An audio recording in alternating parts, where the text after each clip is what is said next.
नमस्कार दोस्तों, आपका स्वागत है हमारे YouTube चैनल एजुकेटर अंतेवासी पर। और आपका सब्सक्राइब, शेयर, लाइक और कमेंट हमारे लिए प्रेरणा स्रोत है, तो इसे ना भूलें। आज हम एक नए टॉपिक के साथ शुरुआत करते हैं। और इतिहास के स्रोत में अभी तक आप लोगों ने महाभारत, भगवत गीता पिछले वीडियो में अध्ययन किया। इसके पूर्व जो है जितने भी ग्रंथ थे उन सब से जिनसे इतिहास के स्रोत पता चल सकते थे, तो हमने उनके बारे में अध्ययन किया। आज हम पुराण के बारे में अध्ययन करेंगे, जिनसे ऐतिहासिक तथ्य और इतिहास से बहुत कुछ जो है मिलता है हमें। ऐतिहासिक स्रोत का एक बहुत बड़ा भंडार समझ लीजिए ये पुराण है। तो पुराणों की रचना 3री-4थी शताब्दी ईस्वी में माना जाता है। चालुक्य नरेश मंगलेश के नेरूर अभिलेख में वर्णित है कि पुराण 6वीं शताब्दी ईस्वी में भी रचे गए। यानी पुराण जो है 3री-4थी से लेकर के 6वीं से शताब्दी ईस्वी तक भी रचे गए। पुराणों के संकलनकर्ता कृष्ण द्वैपायन वेद व्यास के शिष्य लोमहर्ष ऋषि तथा उनके पुत्र उग्रश्रवा माने जाते हैं। पुराणों के ऐतिहासिक महत्व की ओर विद्वानों का ध्यान सबसे पहले F.E. पारजीटर नामक विद्वान ने आकर्षित किया। दरअसल ये एक ब्रिटिश IAS ऑफिसर थे, फ्रेडरिक ईडेन पारजीटर। इन्होंने जो है 2 पुस्तकें लिखी, जैसा कि आप देख रहे हैं कि चित्र में दिखाई दे रहा है। पहला है एंशिएंट इंडियन हिस्टोरिकल ट्रेडिशन और दूसरा है the Purana text of the destinies of कलिएज।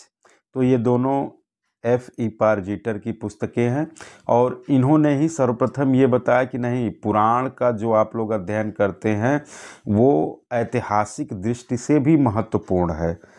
तो इस तरह से जो है उसके ऐतिहासिक महत्व की जानकारी जो है विद्वानों को पता चला।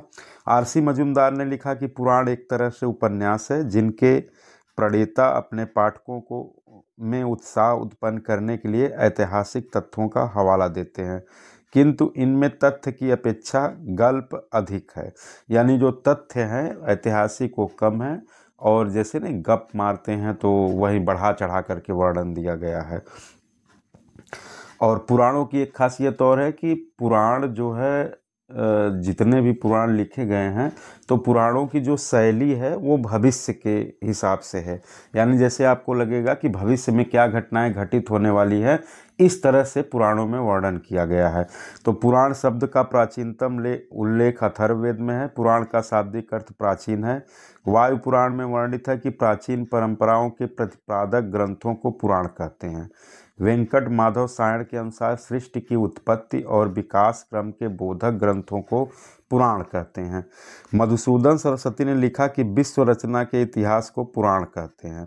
अमर सिंह ने अपने ग्रंथ अमर कोश में पुराणों के 5 विषय बताए हैं। तो ये बहुत ही महत्वपूर्ण है जो 5 विषय जो उन्होंने बताए हैं। पहला सर्ग अर्थात सृष्टि की उत्पत्ति। दूसरा जो है प्रतिसर्ग अर्थात प्रलय के बाद सृष्टि की पुनः उत्पत्ति। तीसरा वंश अर्थात देवताओं एवं ऋषियों की वंशावलियाँ। चौथा मनवंतर अर्थात महायुगों का वर्णन। पुराणों में महायुगों का क्रम, महायुग का मतलब वही कि कृत मतलब सतयुग, त्रेता, द्वापर और कली यानी कलयुग है। तो विभिन्न प्रकार के जो अवतार हैं हमारे धर्म ग्रंथों में कि 10 अवतार जो है भगवान विष्णु के हैं, तो उन 10 अवतारों का वर्णन जो है इन पुराणों में वर्णित है।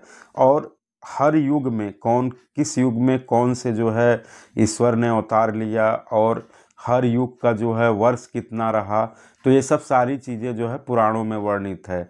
जैसे कि कृत या कृत युग जो है यानी सतयुग जो है, तो सतयुग जो है 17,28,000 वर्ष तक रहा। त्रेता युग तो ये 12,96,000 वर्ष तक रहा। द्वापर युग ये 8,64,000 वर्ष तक रहा। और कल युग ये 4,32,000 वर्ष तक रहेगा।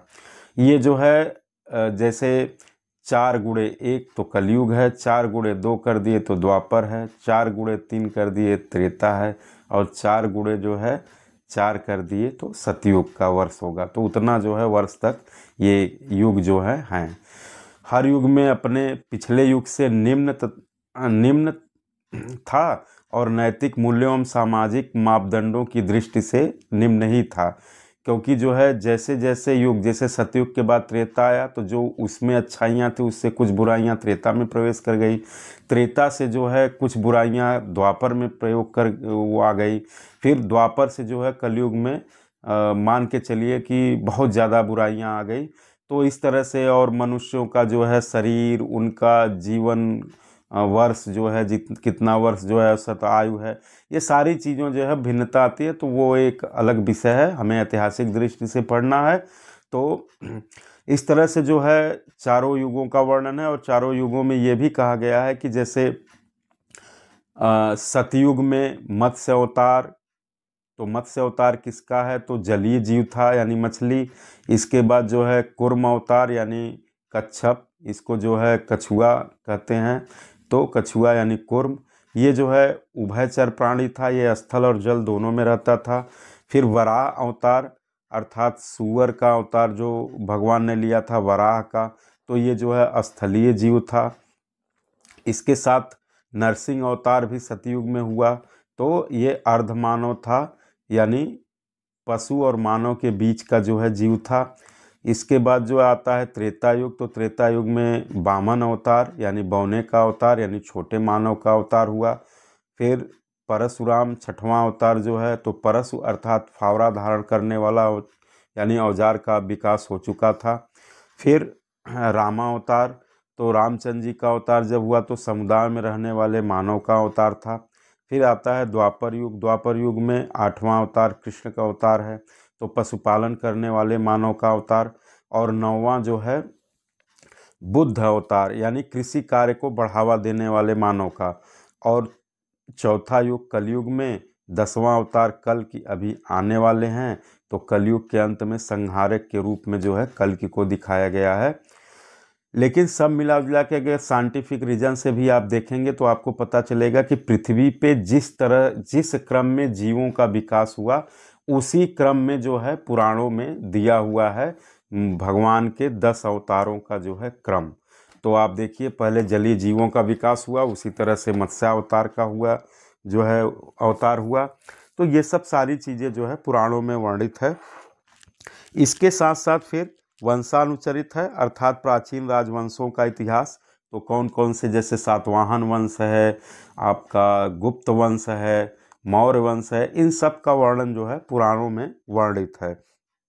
ऐतिहासिक दृष्टि से वंशानुचरित्र का विशेष महत्व है क्योंकि इससे राजा परीक्षित से लेकर नंद वंश के इतिहास की जानकारी मिलती है।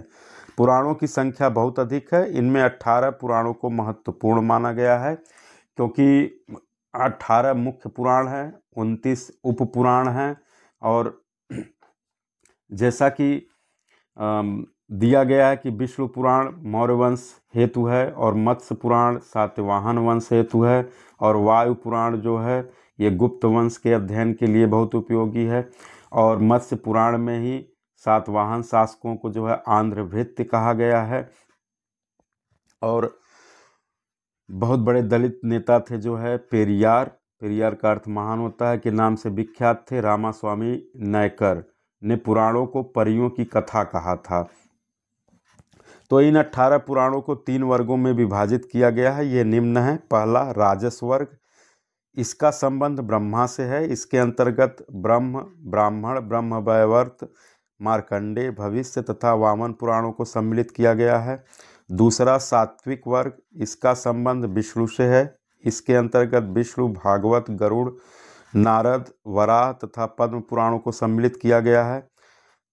तीसरा तामस वर्ग, इसका संबंध शिव से है, इसके अंतर्गत शिव, लिंग, स्कंद, मत्स्य, अग्नि तथा कूर्म पुराणों को सम्मिलित किया गया है। सबसे प्राचीन जो है मत्स्य पुराण है, सबसे बड़ा स्कंद पुराण है तथा सबसे छोटा मार्कंडेय पुराण है। इसे बहुत ज़रूरी है इस तरह से याद करना क्योंकि ये परीक्षा में बार बार पूछा जाता है। इसके बाद कुछ जो प्रसिद्ध कथाएं हैं इन्हीं पुराणों से ली गई हैं, जैसा कि आपने वेदों में भी देखा, उपनिषदों में भी देखा।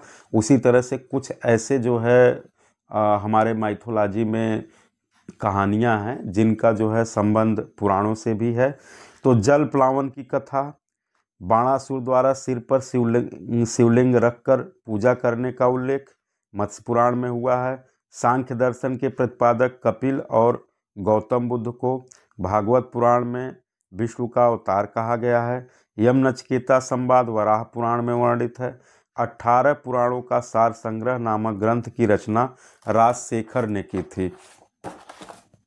तो ये जो है एक तरह से पूरा क्रम था और पुराणों के बारे में, और हम लोगों का आज पुराण का जो टॉपिक है वो इसी के साथ समाप्त होता है। इसमें जो त्रुटि हो और जो गलतियां, उसके लिए क्षमा प्रार्थी हूँ। आप सुझाव जरूर अवश्य दीजिएगा और कमेंट बॉक्स में कमेंट भी करिएगा।